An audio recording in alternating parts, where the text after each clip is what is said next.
All right, guys. Hey, thank you all for joining. I'm sitting here with Juan. We have it's you call him Pepe, but it's Andres. Pipe. Pipe. Okay, Yeah.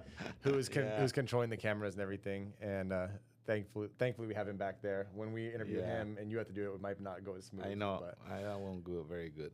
thank you for coming in today. I was looking forward to having a conversation with you. We've done this before, but about kind of what recruiting has looked like, because you built a really big business. Hmm. But the first 3 years or the last 3 years, you sold a lot of insurance, Right. a lot of IUL insurance. You sold probably $3.5 million, something like that, on your Right, own the personal last 3 production over the years. last 3 years. Hmm. And I think that's a lot of insurance. And then you Right. took that kind of momentum from your personal production and have turned it into, building a pretty good sized team. So if you could kind of give everyone, like, what do you think has allowed you to go from someone who was selling like in-home, final expense, term insurance, to then selling IULs at a really high level, and then recruiting a team that all sells IULs and all recruits towards IULs?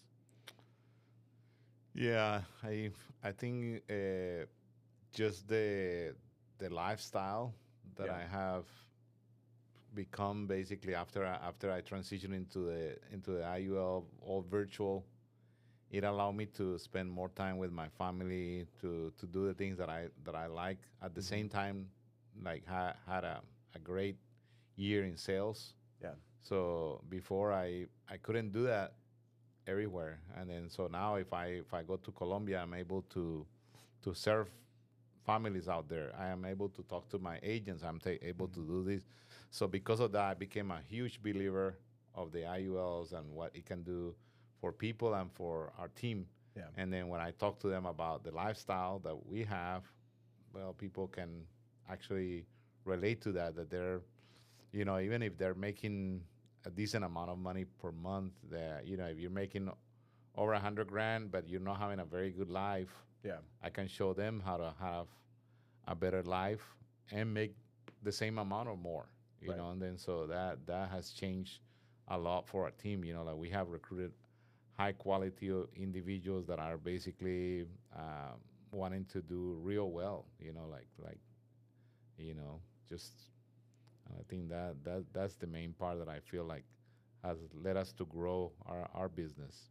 I think the flexibility piece is important, right? Like I started in 2017, you started in 2019, 2020. 2020.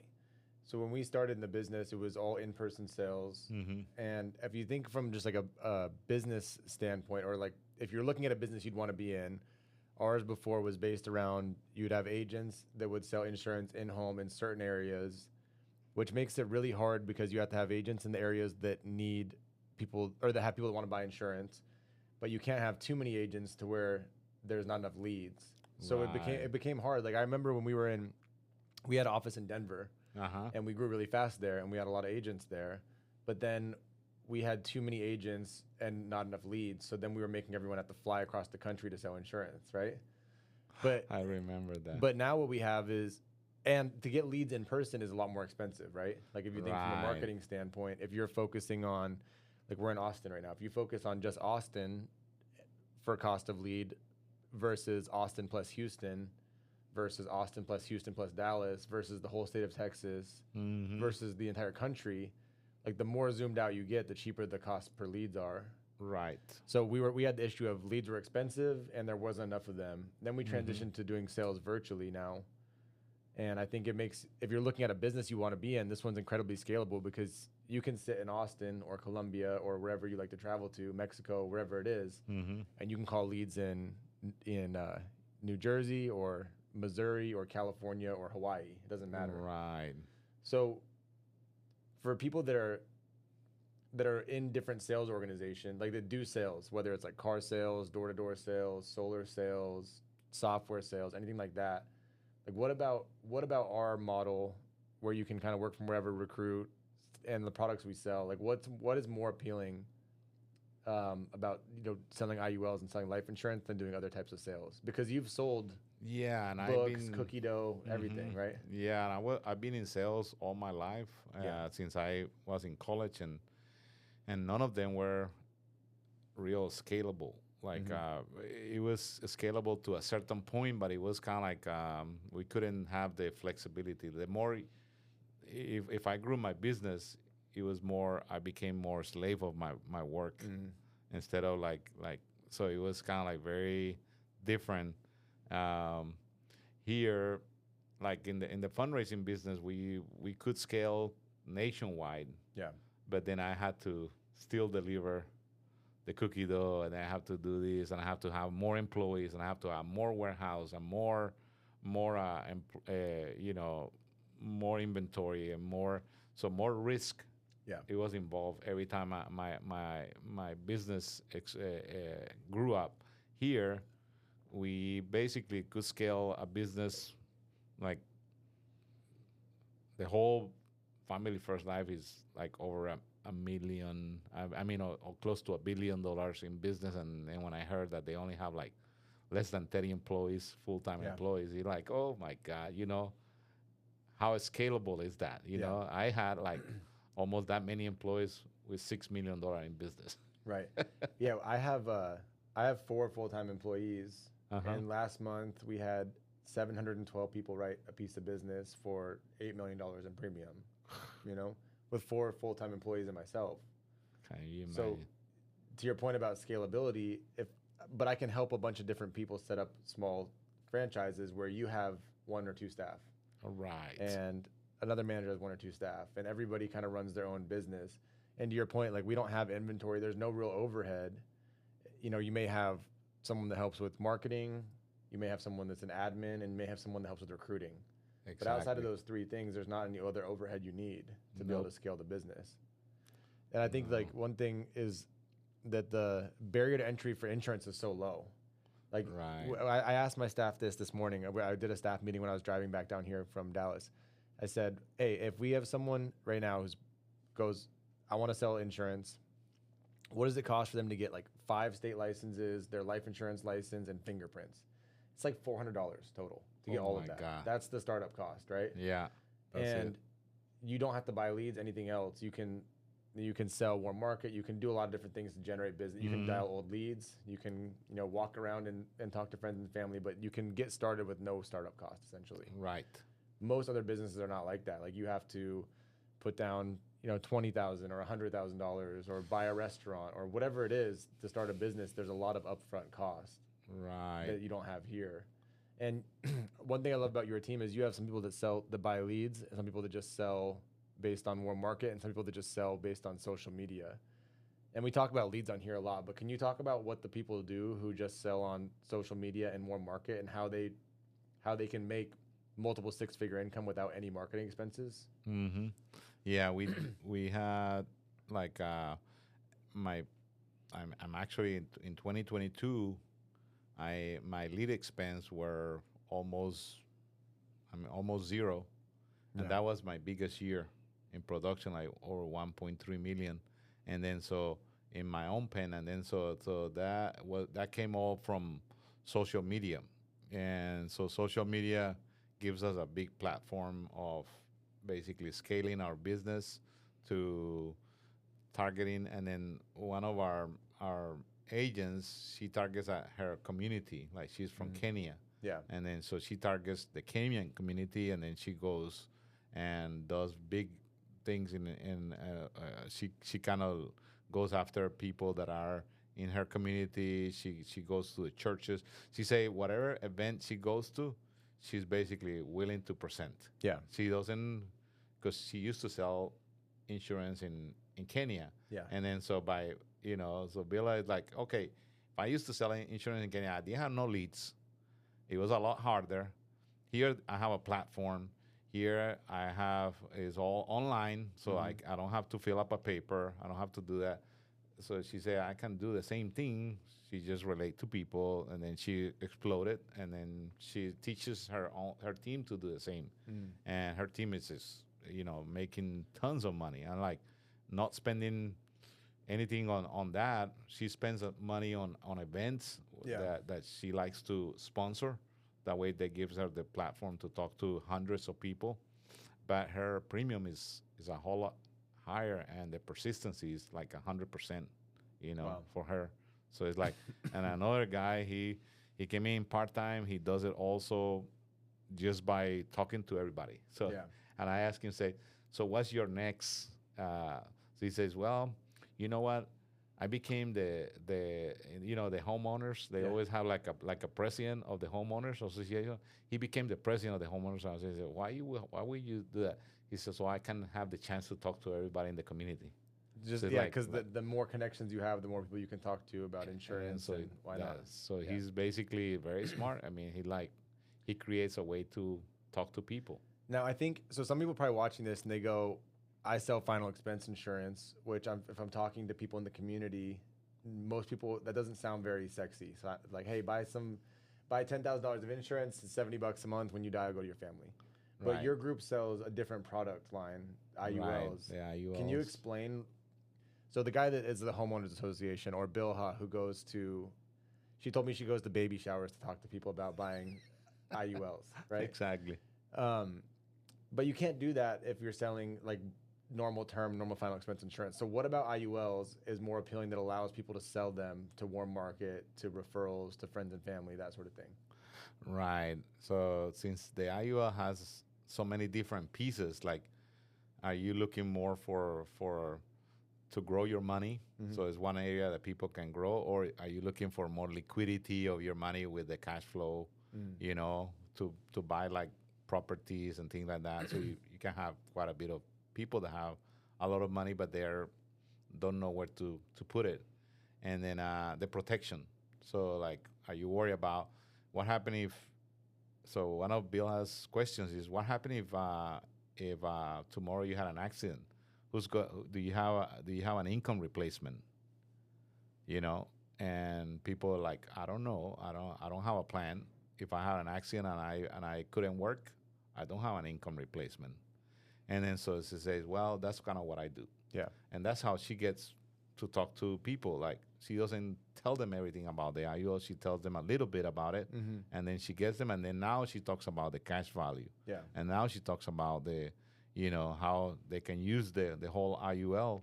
But the main thing that is one thing that, they have a family and they're making a lot of money. What happens if you have an accident tomorrow? Who's Yeah. gonna replace your income? And that's the same thing people can do on the recruiting side too. When you get good at it, is you ask questions and then problem solve, right? Right. So for IULs, you can figure out, oh, do you have life insurance? If you do, like, do you have your retirement plan set up? Do you have tax-free strategies? Okay, you do there, let's say. Do you have something that acts like living benefits or something that acts like a long-term care type policy? If you do, okay, well, what about your grandkids? Do they have their college fund set up? It just gives you a lot of angles to go after. Right. And I think that's one area. I think your group does quite a bit of that, but we have a lot of people that sell children's whole life policies to everybody, or children's IUL policies to everybody. Policy, yeah. Because grandparents and parents, now that I've become a parent, like, you don't want to do nothing more than take care of your kids. Mm-hmm. Everybody says yes to, like, hey, if I could show you a way to set up your kids to where they'll have, a couple $100,000 by the time that they're 30, would you want to look at it? Of course I want to look at it. Yes. So I think that there's just so many different ways to, it's like a Swiss Army knife with the IUL. There's so many different ways that you can make it make sense for somebody, Mm-hmm. that a lot of people will, they'll say, oh yeah, I need that. And then they'll give Right. referrals to their friends and family, right? Correct. Referrals a big thing, because if you set up, like you're saying, if you set up yourself, like I started with my IUL, and then of course I wanted my family to have it, so I set up my daughter, Mm-hmm. and then I tried to set up my wife Julie, but she didn't qualify. So if they don't Yeah. qualify, like they have, and she's very healthy, but she had something in the past that Yeah. basically if they pop up with something, it like, so a lot of people like, hey, how can I qualify on an IUL? And then so I says, it's pretty simple, but not everybody does. Yeah. And you can So- tell them, like, hey, my wife didn't qualify, but she wanted it. Mm-hmm. And if you get it now, you can qualify today probably, but don't wait. And I don't qualify now. Yeah. It like that was one thing that I tell people, like, hey, it was like I got my IUL and I was in perfect shape. I Mhm. was basically no medications, I had no issues. I went into an emergency room. I was everything, and I basically qualify as a preferred Yeah. plan. and I think 4 months or 5 months later, I had a mini heart attack. Yeah. You know, like mini When we heart were in attack. Colorado. That means Yeah. I was back to work in 3 days. But it wasn't a major heart attack. But it was a but that they put me into medications. Now I take like 5 medications. I take different things, and then now I don't qualify Yeah. for an IUL. You know, but gladly I had the IUL before, so it can happen to anyone. Yeah. You know, it doesn't matter. Yeah, we were in Colorado, and after they got you out of the surgery and everything, you had your laptop and you were checking policies, and your wife was asking if you guys could go on vacation still. Yeah. At like the same day you had The same surgery. day, it was So like, yeah. it did not knock you off your feet for very long. You were ready to go. You said, "When can I go home?" Yeah. Yeah, I felt like I have had some other surgery like knee surgeries. Yeah. I had it before, and that was a lot tougher Yeah. to get through because I had to wait to walk for so many days, and I had to do exercise. I had to do therapy. This one was just like they put a stent. It was like very less than an hour Yeah. surgery. It was like very very quickly, and I actually felt better.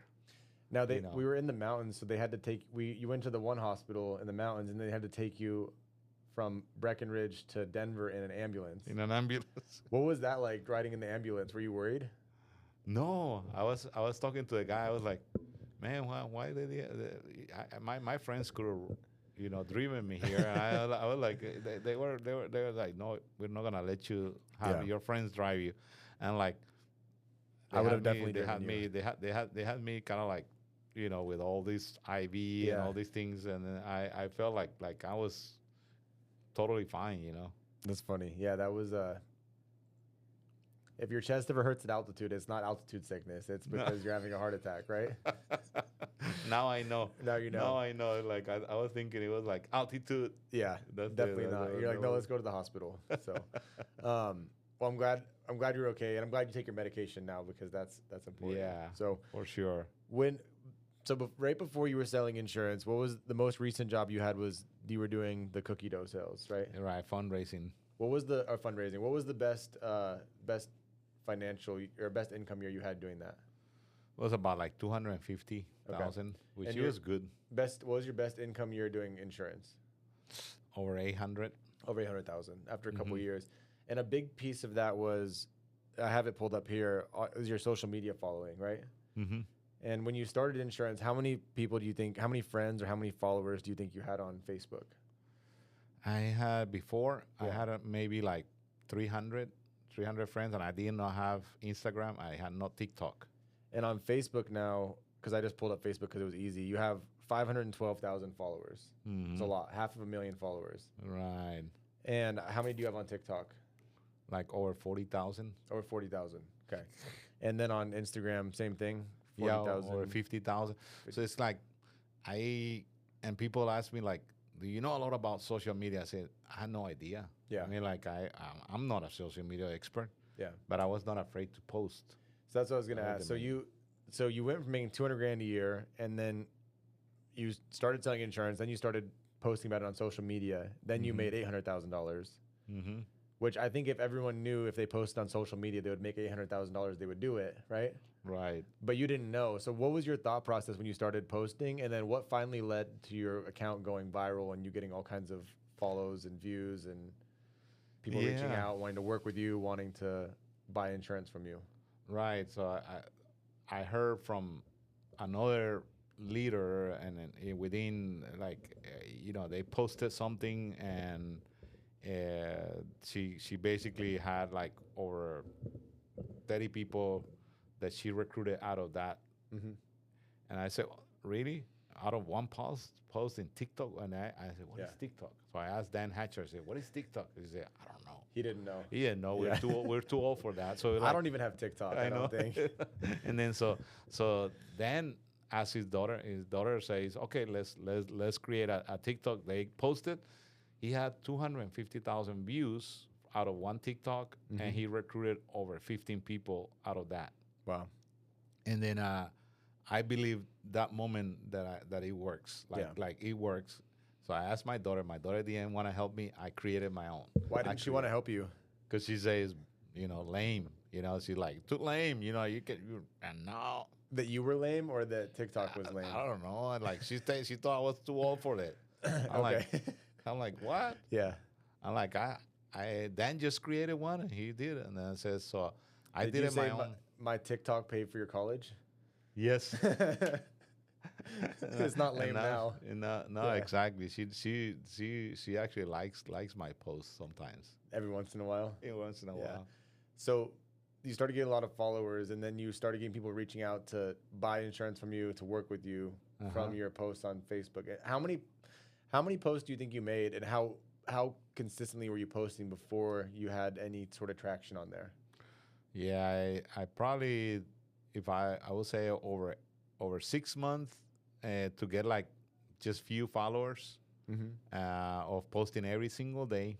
I was posting every single day, and things that I was just trying to figure out what was working and what wasn't working. So we did Yeah. until one day we posted something that I basically had somebody.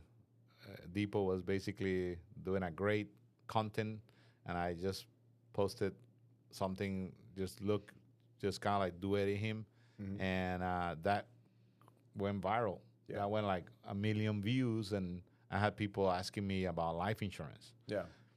And then so I figured, I said, instead of posting about recruiting or saying that, I can recruit people out of just talking about life insurance, because I know a lot about life insurance. There's a Yeah. lot of people that don't know. Hey, there's a lot of different terms like term life. There's a term life with return of premium. There is the index universal life. There is the whole life. There all these different ways that people don't know, Mm-hmm. and I didn't know when I first started this. And so that's a good. We have more knowledge in this area than so many people, and then we Yeah. can tell them. And then so I feel like that's what I started doing. I started posting more about our products and what we do and things like that. And then It was more educational and less sale. You weren't trying to sell anyone really. You were just trying to educate people on what was educate available. people about. And I think that's a big part of what you've done is, especially with the Spanish speaking market, is you've educated a lot of people on what is available for them. Mm-hmm. Why are people the Spanish speaking market, you do well in selling IULs too? Why do you Mm-hmm. think that product makes sense for people specifically in that community? They like to save money, Mm-hmm. but they're very conservative. Yeah. They're very conservative. They don't want to put it in the market. So there is very few people that are like risk oriented. Like, so those people, I tell them, you keep doing whatever you like. I mean, like you're doing it Bitcoin and you're doing all these things, and that's okay. You can make money on those, but then a lot of people lose money. Yeah. And then so in the stock market, they're like, "No, I don't want." So they're keeping the money in the banks or under the mattress. So Yeah. so like I always ask them, say, where do you keep your money? Do you keep it in the bank or under the mattress? Or do you invest your money? What do you do? Yeah. And 90% of people are saying, I keep it on under the mattress because I don't, or in the bank because, and they say, how much interest are you getting from the bank? They say nothing. I got pennies. And then so I says, how would you like to get something, that could create more than 5% or better in the long run? So it's like, they're like, yeah, I want to, and protect your family at the same time. And then that's when the IUL makes sense for them. You know? From an agent standpoint too, a lot of your agents, you said like 40 or 50% of your agents are Spanish speaking or English is their second language, probably, right? Right. What why do you and I've noticed a lot of people on your team who are Spanish speaking, like they've come in, they've done really well, they work really hard. Why do you think that is? Is it just people that have like you've seen a lot of the world? Mm-hmm. Do you think that gives you a different perspective on work ethic, and some of your agents have a different perspective, or why do you think they've had a lot of success, especially the Spanish speaking agents? Yeah, they don't take it for granted. I think one I think is the immigrants as a whole, like the people in capital, like the immigrants that are, they always kind of like they look at the possibility of being in the United States, like they want the American dream, but the American dream is not there for a lot of people. Like they feel like American dream is not true. Yeah. Until we show them there is a true American dream. Like I tell them, I say, actually, I'm living the American dream now. Yeah. I'm living where I have the flexibility to go anywhere that I want to. I have the flexibility to spend time with my family. I have the flexibility to basically work from anywhere. I have the flexibility to spend money in things that I like. I don't have to say no to my daughter when she needs something. She It's doesn't like think you're lame, or she probably still thinks you're lame, right? she thinks it's kind of like, and then so it, at my age, Yeah, I found the American dream. yeah. Before it was somewhat like, yeah, I was making okay money, but it wasn't like I didn't have that flexibility. It's a good point. There's not a, I don't know of a better example of the American dream than what we do, and especially with FFO, because the way the company's built is based on, it doesn't matter how long you've been around. It matters how productive you are and how good you are. Right. And I think that's the embodiment of the American dream, right? The result you have is based on your work ethic and how good you are at whatever you're doing, not based Right. on where you were born, your background, your Doesn't first language. None of matter. that stuff matters. Nope. I think that's the testament to what Sean built here. Is it's all merit based. How hard you Yeah. work and how good you are is how That much you get paid. discipline. Yeah, Yeah, I feel like and Pipe, which is basically the example that I tell. He came out of the in less than a year and a half ago in the U.S.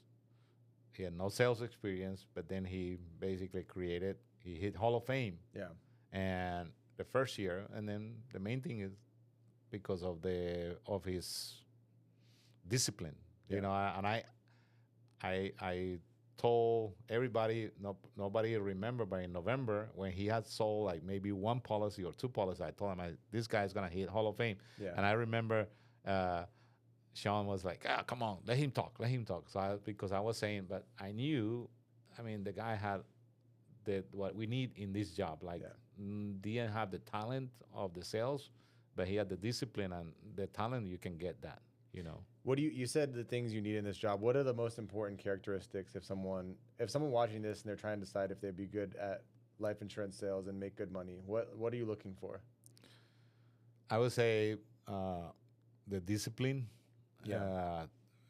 goal oriented. I Yeah. would say that somebody that is kind of like that wants to achieve, doesn't that have the persistency not to give up, because it's gonna take work. And So there's if bad you're not days. talented, so there's Yeah. bad days. Yeah. So like people went from 3 months of real bad to fourth month of okay, fifth month great, Yeah. and after that just took off. And then so it's like, but if they don't persist, they give up. Yeah. And then so I say that's the major things. I'm positive attitude. Yeah. Somebody that is kind of like It's a good person to be around. right. I think that's an important one is if you like whenever something happens, you can always view it through two lenses. It's like did something happen like to me or did something just happen Mhm. and I can say it happened for me and I can be positive about it. Right. And I think the people that go like that are just optimistic no matter what succeed a lot in sales and building business, like unreasonably optimistic. Someone was asking me, they're like, did you know your business would be as big as it is now? I'm like, definitely not. But whenever something would go wrong, I was just sure that we would figure it out. Right. Something bad happened. Okay, bad things happen. Whatever, let's figure it out. Right. If you can just be like solution oriented. Hey, how do we keep getting through these problems? How do we figure out the next level of success? Bad stuff's gonna happen. So what? Just keep moving forward, right? It's true. Yeah. Yeah. I mean, I'm super excited about the future. Yeah. Because people ask me, say, so what's going to happen? The market is going to saturate.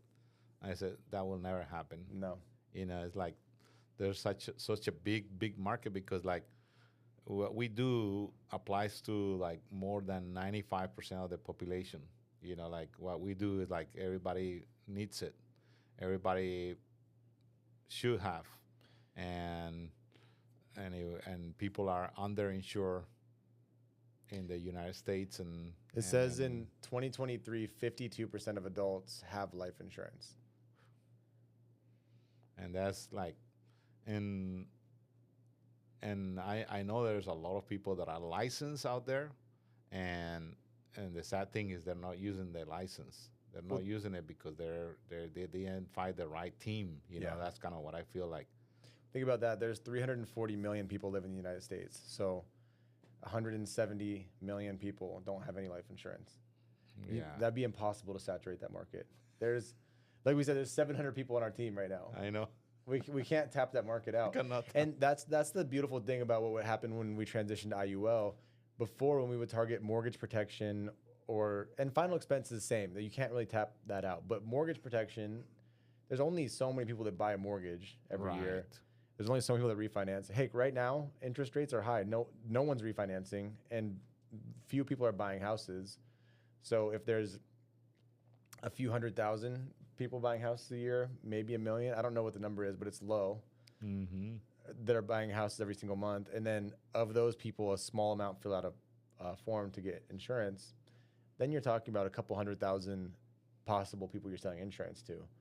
Whereas you say, I'm doing IUL, I have 170 million people I'm marketing to. Yeah. You can't saturate that market. Yeah. You may have to be creative. You may have to go from doing Facebook leads to Google leads to referrals to some future form of AI leads. That stuff will change, but there's such a big market, we'll figure out how to get to all those people, right? Exactly. And then tap into people in their like I have over 500 clients that went over a year with the IUL. Yeah. And I can just call those people and then ask them for some referrals. Yeah. Or they actually call me up and say, hey, can I send you my friend? Can I send you my family? It's like, so it's kind of like once you build up a business, like for a couple of years, 3-4 years, it's a lot of referrals, you know, come your way. I'm pretty sure you experience that all the time. So how old are you now? You're 61. 61. So anyone out there who is complaining that they don't have the time or they've waited too long to start building a business or whatever excuse they're coming up with, you're 61 years old, you're from Colombia originally, English not your first language, and you never sold life insurance as of 2020. Right. You had never sold life insurance. And your best year of income was 200,000 before that. And then at 60 years old, you're making $800,000 a year. Like what would you say to people who have excuses that they can't do it? They have to believe, like when I post something like that, people say, you're lying. See, I can show you my bank statements, I can show you my deposits. That's truth, When I deposit in 1 month 100,000, I can show them, hey, I got 100,000 in deposits 1 month. So so it happens. Did I believe that it was going to happen to me? No, I didn't know. I was happy to just, when I first entered, I was looking for a part-time work while my business got off the ground again.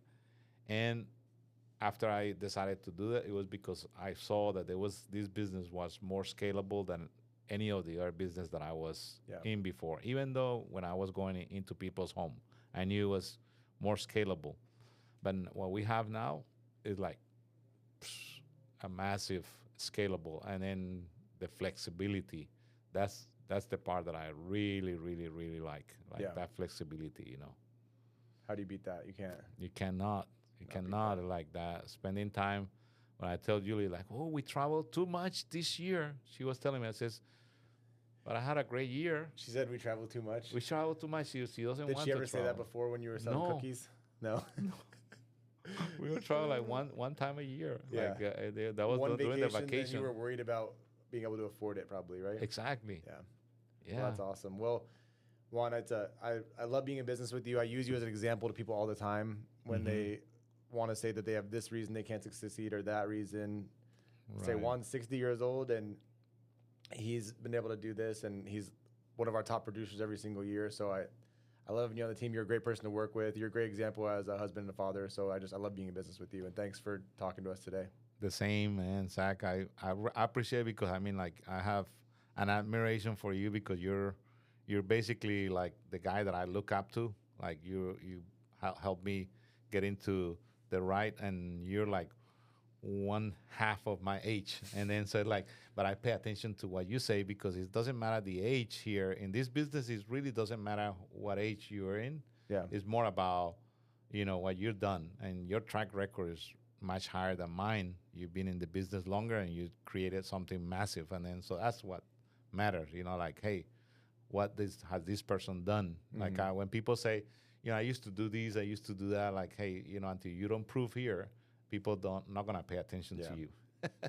And exactly like you said, that's what we value here is, like, if you've done sales before and you think you'd be good, we'll come prove it, but we're not going to put anyone on it's all based on, hey, what have you done here? Have you earned it? And again, whether you're old, young, male, female, from Colombia, from Palestine, or from Dallas, it doesn't matter. Doesn't matter. Whoever proves that they're the best will be the people that are the leaders. And I think that's what I'm most proud about what we built here. And with people like you driving that's how we're able to do it. So I appreciate everything you do for us. Thank you, man.